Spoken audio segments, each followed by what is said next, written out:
সংস্কার ধারাবাহিক প্রক্রিয়া, আগে সংস্কার পরে নির্বাচন কোনো অর্থ বহন করে না বলে মন্তব্য করেছেন বিএনপির স্থায়ী কমিটির সদস্য ডক্টর আব্দুল মঈন খান।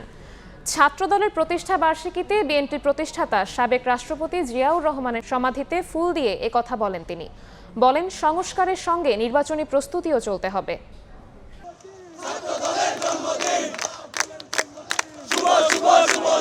এ যেন মুক্ত প্রাণের উন্মাদনা, স্বৈরাচার মুক্ত বাংলাদেশে শঙ্কাহীন পদচারণা। হামলা মামলা খুন গুম উপেক্ষা করে ৪৬ বছরে জাতীয়তাবাদী ছাত্রদল। শীতের সকালে তাই স্লোগানের উত্তাপ, খণ্ড খণ্ড মিছিল নিয়ে হাজারো নেতাকর্মীর সরব উপস্থিতি।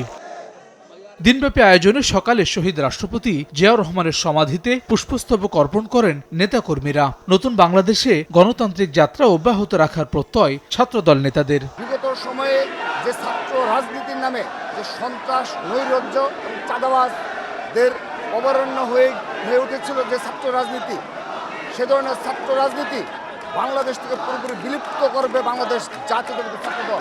বাংলাদেশের ভোটের অধিকার প্রতিষ্ঠা করতে হয় বাংলাদেশ জাতীয়তাবাদী ছাত্রদল। বাংলাদেশের সাধারণ শিক্ষার্থীদেরকে নিয়ে প্রকাশ্যে আন্দোলন সংগ্রাম করবে।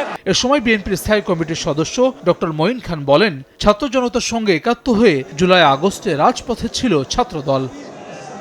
আগে সংস্কার পরে নির্বাচন, এমন বক্তব্য অর্থ বহন করে না মন্তব্য করে নির্বাচনী প্রস্তুতি অব্যাহত রাখার আহ্বান জানান মঈন খান।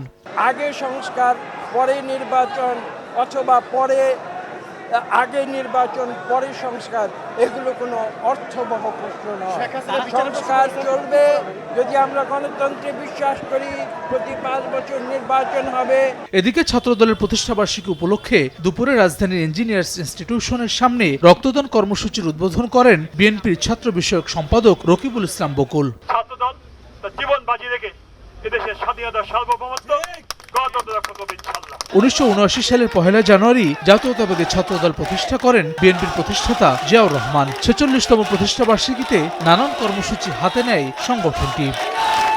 হাসান ওয়ালি, সময় সংবাদ, ঢাকা।